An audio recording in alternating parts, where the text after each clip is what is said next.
Coração frio, ausência de uma vida piedosa e devocional, desânimo e desilusão com a igreja. Tudo isso pode representar um perigo para o coração redimido que precisa viver para agradar a Deus. Mas podem ser também sintomas que revelam uma necessidade urgente. E nesta série de programas, nós vamos falar sobre essa urgência, avivamento.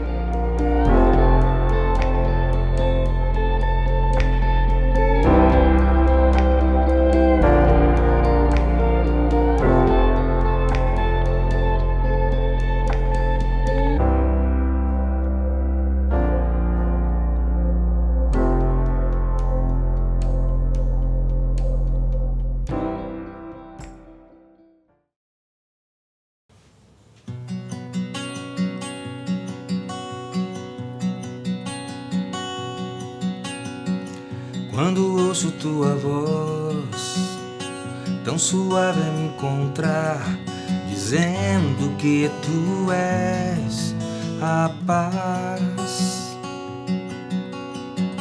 Quando brilha tua luz, faz meu coração lembrar do sol da justiça.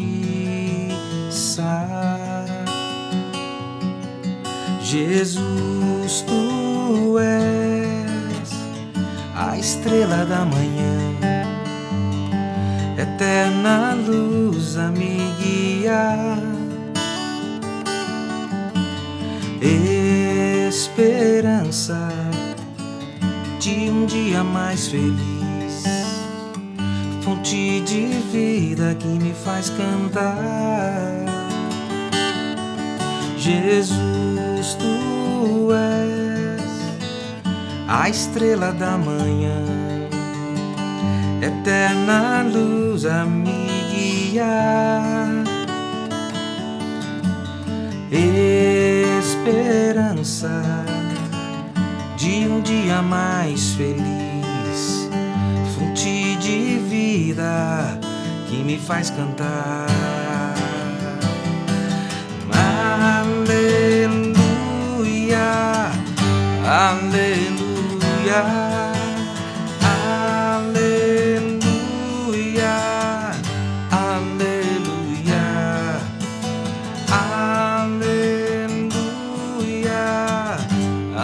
aleluia, aleluia.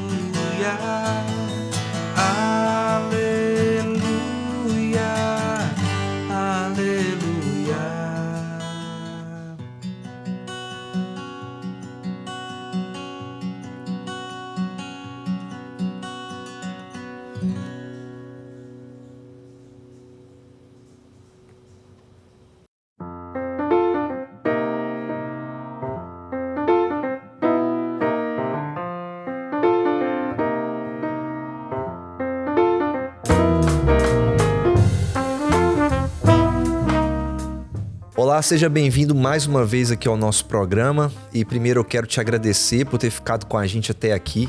E se você ficou conosco é porque você tem muito interesse no assunto que a gente está trabalhando durante toda a nossa série sobre avivamento. E hoje, no nosso último programa, nós temos aqui a presença do pastor Jacques Stone, que é pastor titular na primeira igreja presbiteriana aqui de Governador Valadares.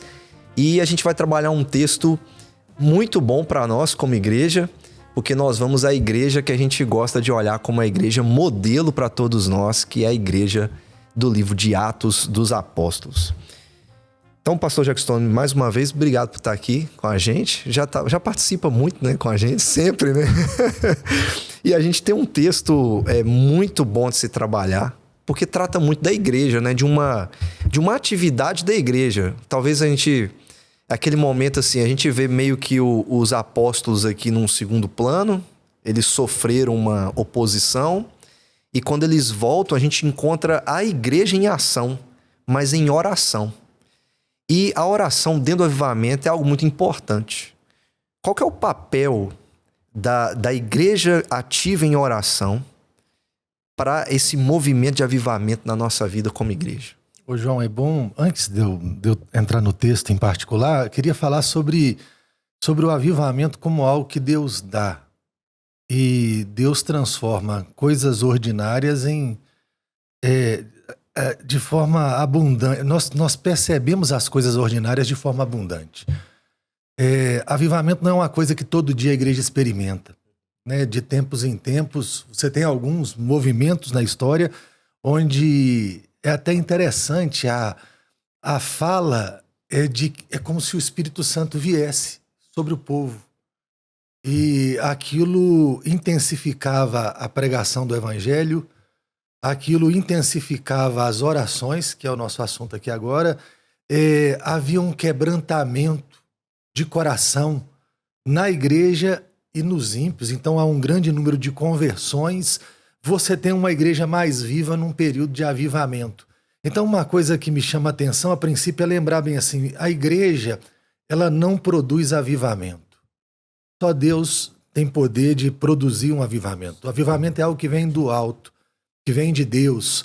É como se aquilo que nós experimentamos diariamente, em porções menores, a gente experimentasse com grande poder. Então essa é uma grande questão, e é bom a gente separar os termos, porque às vezes as pessoas olham para um tema como esse e acreditam que a gente vai dar aqui uma fórmula, né? Os 5 passos do avivamento.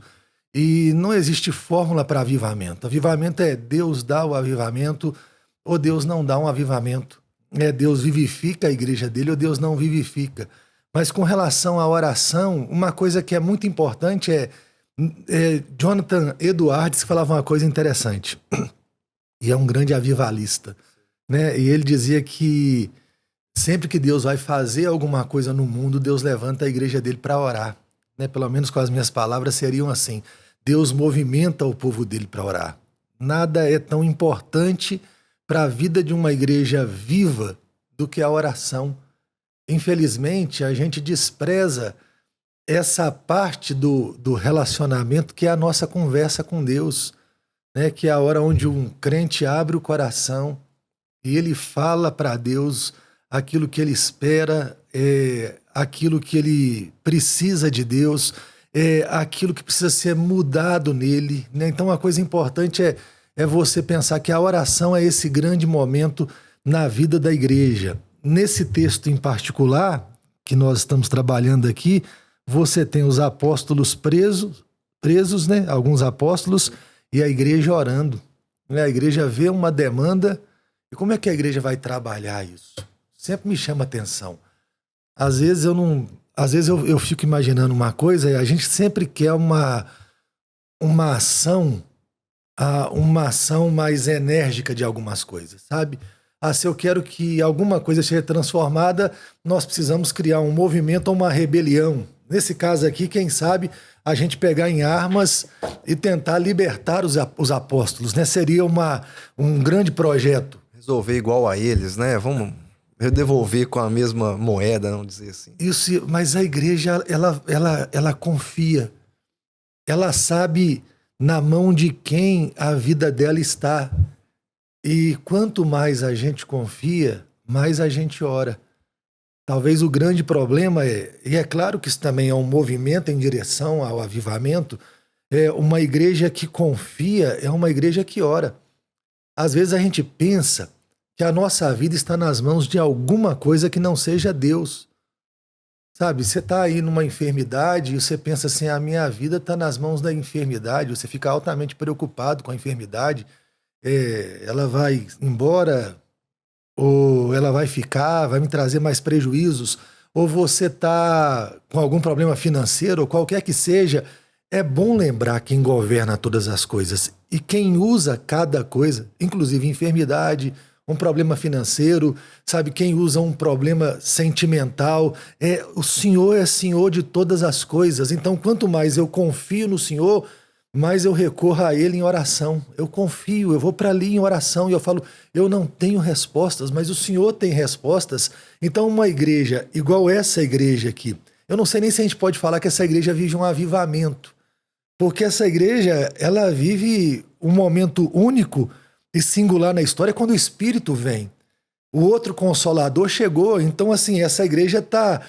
o poder de Deus está por todo lado, a graça de Deus está aqui agindo de maneira grandiosa na vida dessa igreja. É claro que também ela é um modelo de avivamento para nós, mas ela é a igreja do Pentecostes. E aí uma coisa me chama a atenção: quanto mais cheio do Espírito um homem mais profundas são suas orações.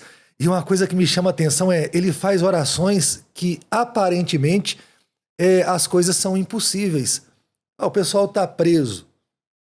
E agora, o que nós podemos fazer? Nós somos homens pobres, comuns, diante de um império poderoso. É interessante que o mover do Espírito no coração fala: servimos ao Deus Todo-Poderoso, o Senhor verdadeiro do Império Romano. Então nós vamos orar a Ele, e esse Deus é poderoso para mudar esse quadro inteiro, como a gente vê nesse texto aqui. Eles oram, né? Tu, soberano Senhor, que fizeste o céu, a terra e o mar e tudo que neles há.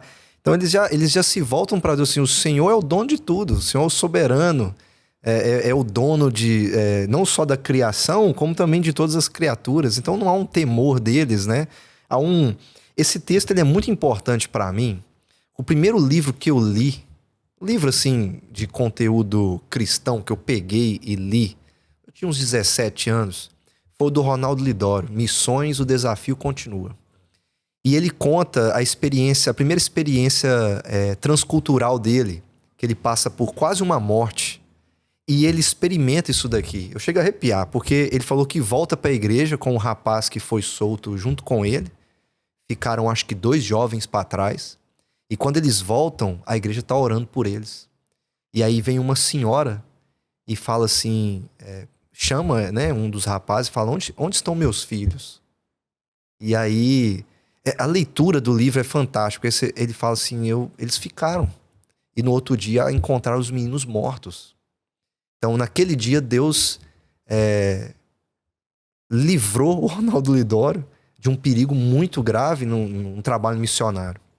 E eu gosto desse texto porque quando ele volta, ele encontra a igreja orando por ele e pelos demais que foram presos. E aí ele experimentar isso aqui na prática, né? Aquela igreja no outro dia teve que lidar com um velório, mas era uma igreja viva, cheia do Espírito. E uma coisa que é bom de lembrar, eu acho que é bom a gente ficar repetindo certas coisas aqui, é que ainda que a igreja de Cristo não viva um momento de avivamento, ela experimenta essas coisas. Talvez em menor poder. Porque o rio, ele nunca para de correr. Né? Às vezes ele tá mais fraco, talvez. Às vezes ele é mais caudaloso, às vezes ele é mais violento. Né? Ele agride todas as suas margens, mas ele sempre corre. Então a igreja sempre experimenta de um Deus que responde orações, um Deus que livra seu povo, um Deus que salva o perdido, um Deus que fala por meio da pregação do evangelho, né? Então a igreja, ela sempre experimenta. Mas uma coisa que me chama a atenção é que a igreja ela precisa ter isso em mente e pedir: Deus, aviva a sua obra. Né? Aviva a sua obra no decorrer dos dias. A igreja ela precisa desejar um movimento intenso da graça e do agir do Espírito no tempo dela. A gente está aqui agora nesse exato momento. Imagina se Deus resolve avivar a obra dele nesse tempo.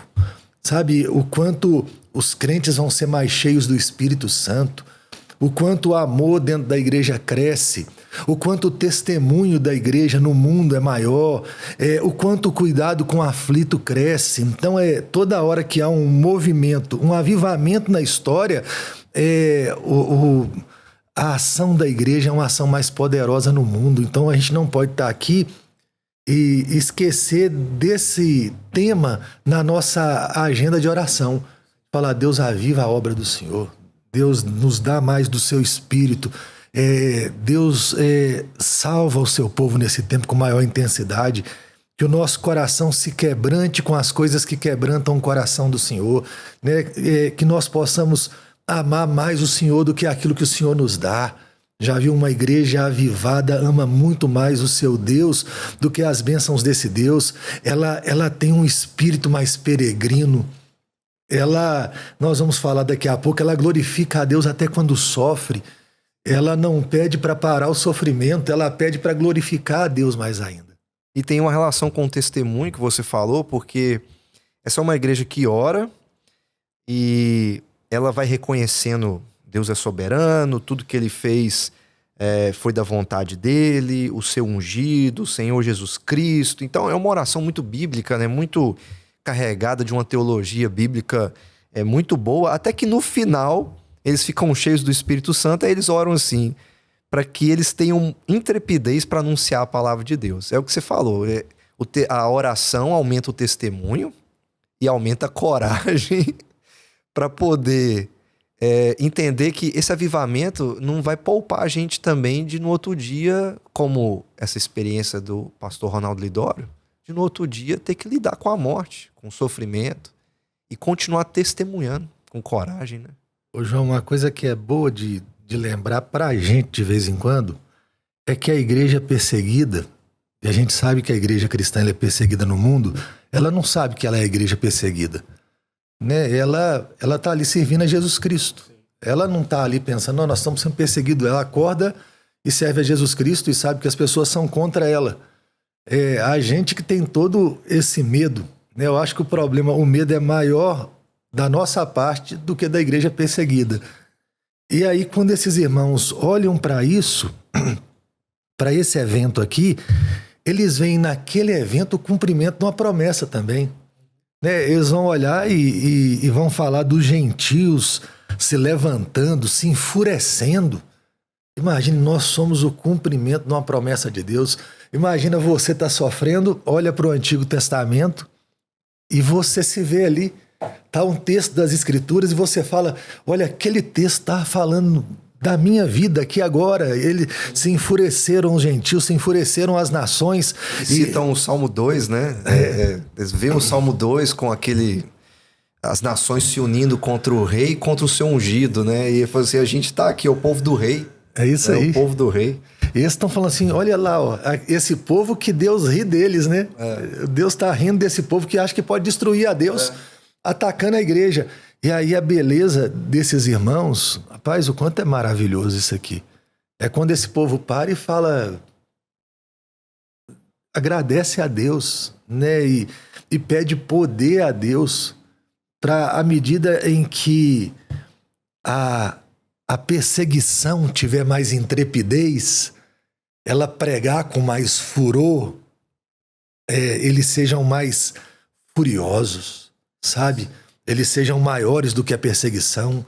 Eles não vão orar e falar, Deus acaba com a perseguição. Eles vão falar, Deus nos dê poder para testemunhar. Nós estamos alegres porque o Senhor nos colocou nesse exato momento para cumprir a profecia.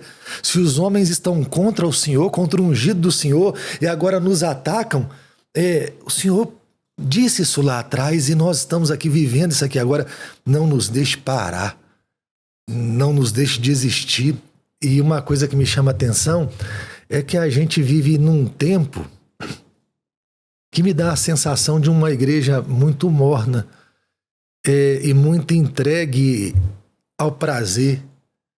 Muito entregue ao prazer. Tem hora que eu acho que quem tinha que orar por quem devia ser a igreja perseguida, orar pela igreja que não é. Porque é a igreja que se entrega tanto ao seu prazer que esquece de quem é. Esquece do seu papel, esquece do seu trabalho. E aí eu vejo que a grande tragédia está aí. Eu sempre penso, eu falo algumas coisas lá em casa, tem hora com meus meninos, eu falo assim, rapaz, o diabo, se ele quisesse ter mais paz, ele daria um sofá bom para o povo, um carro bom, dinheiro para viajar, e ele daria, assim, internet limitada. Rapaz, ele pararia de ter tanto problema com a igreja. Toda hora que ele persegue a igreja, ele vai ter muito mais problema, né? Porque vai levantar um povo que vai implorar mais misericórdia e graça, né? Para ser mais intenso com relação à pregação do evangelho. E a gente precisa disso aqui. Deus, aviva o nosso coração nesse desejo de termos essa intrepidez ao pregar. Você já parou para pensar o que aconteceria com o nosso tempo se a gente tivesse esse desejo, sabe, esse apego à pregação? Se nós sairmos agora na rua e começarmos a pregar o evangelho, ninguém vai falar nada. Nós não teremos um problema. Talvez não haja uma vaia, né? Talvez a gente seja até elogiado porque pregou em algum lugar, mas nós não fazemos isso. Então a igreja precisa de um avivamento na pregação. E uma coisa que eu queria deixar claro aqui hoje nesse programa: a pregação do evangelho. Cristo e esse crucificado. Hoje em dia todo mundo está falando de 1 milhão de pregação. Hoje está cheio de pregação de autoajuda, que vai condenar uma geração ao inferno. Sabe, você tem uma pregação esvaziada da cruz. E Atos, se tem uma coisa no livro onde o Espírito Santo é protagonista, é que a cruz não está esvaziada aqui, sabe? Esse povo está pregando Cristo crucificado, está dizendo que há salvação nesse Cristo. Então uma igreja cheia do Espírito, ela tem a pregação do Evangelho. E a pregação do Evangelho é: Cristo veio, viveu e morreu pelos nossos pecados. E o homem vai encontrar salvação naquela cruz. E a pregação do Evangelho, ela tem um papel essencial no avivamento. E falou do testemunho, do sofrimento, e quanto mais furiosa é a perseguição, mais furiosa é a nossa fé também, né? Atos é cheio de textos impactantes, e tem um particular, assim, que eu ouvi, eu tenho ele sempre como lembrança dessa intrepidez, que é 5:41, que eles falam assim: eles se retiraram do Sinédrio, né? Eles haviam sido presos e ameaçados, regozijando-se por terem sido considerados dignos de sofrer afrontas por esse nome. Aí a igreja orou. No capítulo 4, dá a eles intrepidez, e agora você tem os apóstolos. Nós estamos felizes, porque se a gente está apanhando, se a gente está sendo ameaçado, é porque a gente está fazendo a coisa certa. E a gente é digno, né, de sofrer por causa de Jesus. Ô João, isso é um movimento do Espírito no coração da igreja. Você pega assim, o Evangelho de João, rapaz, eles por mais que eles ouviram várias coisas do Senhor Jesus, parece que eles não entenderam muito bem. Quando Jesus morre e ressuscita, o que você tem é os discípulos, os apóstolos com medo. E aí o Senhor Jesus vai aparecer várias vezes, vai soprar o Espírito, vai mandar ir para Galileia. Depois ele vai dizer para esses discípulos para esperarem em Jerusalém a vinda do Espírito.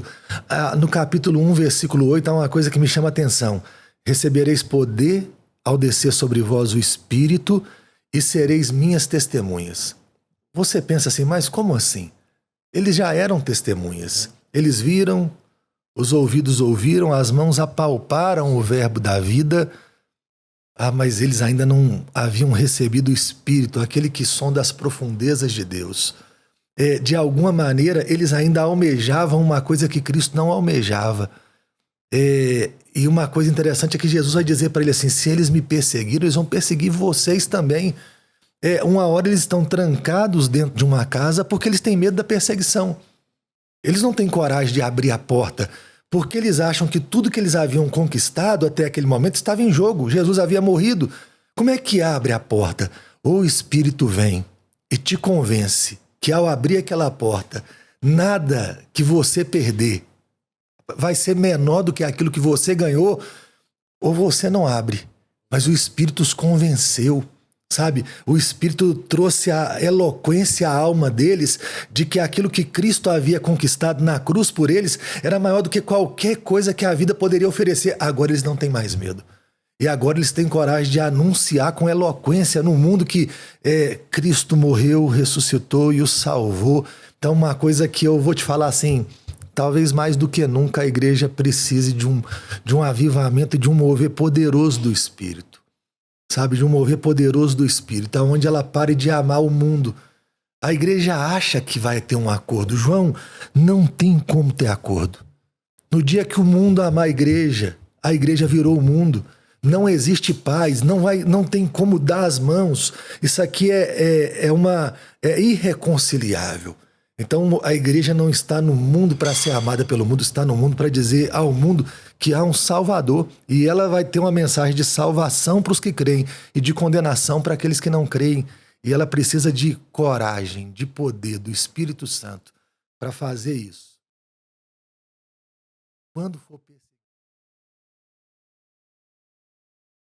Amém. E esse é o nosso último programa. A gente está chegando no fim dele.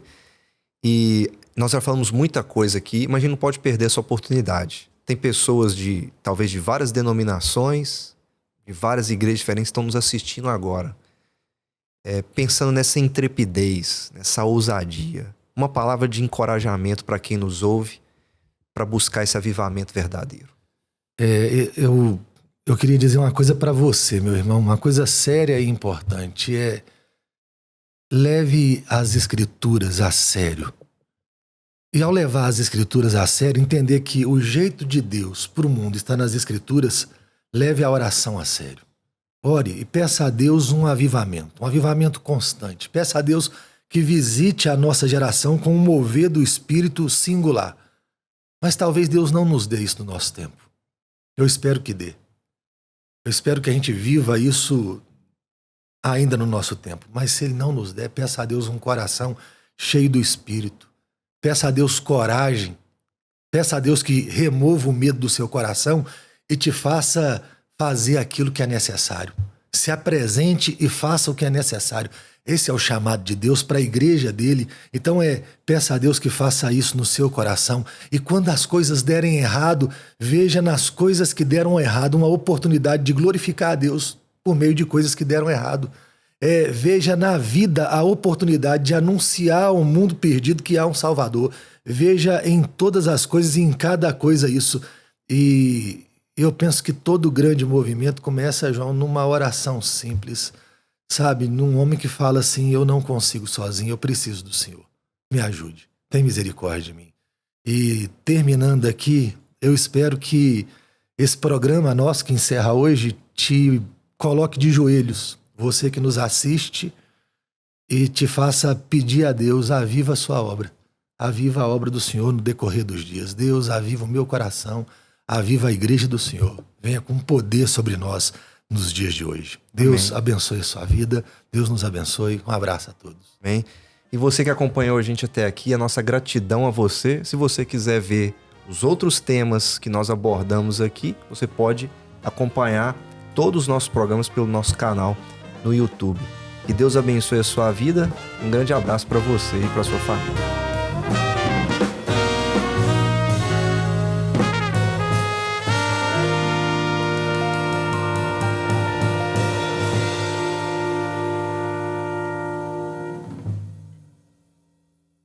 Você deseja entrar em contato conosco, tirar alguma dúvida ou até mesmo enviar o seu pedido de oração? É muito simples. Basta enviar uma mensagem por um número de WhatsApp que está aparecendo aí na sua tela. Você também pode nos fazer uma visita ou acompanhar as atividades da nossa igreja através das nossas redes sociais.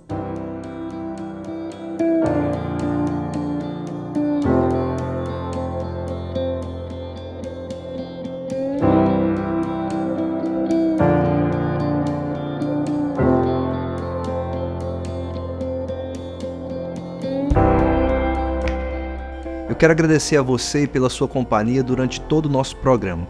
E a nossa oração é para que Deus possa reavivar o seu coração. Um grande abraço para você e para toda a sua família e até a próxima.